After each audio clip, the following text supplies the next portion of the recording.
Welcome. In front of me is a myPhone City 2, and today I will show you how to hard reset the device to the factory mode. So to get started, you want to shut off the device, so let's hold the power key and select power off.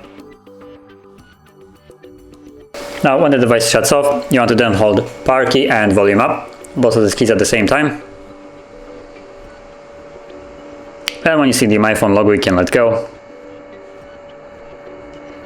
Give it a moment till it boots into the factory mode.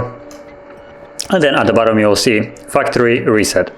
So you have to use volume down only to navigate down. You have to basically scroll through the entire list.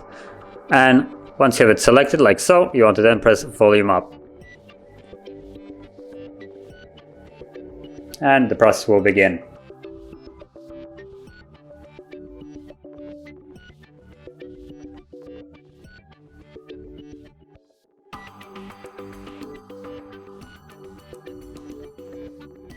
And as you can see, now the process is finished, and you can set up your device as however you like.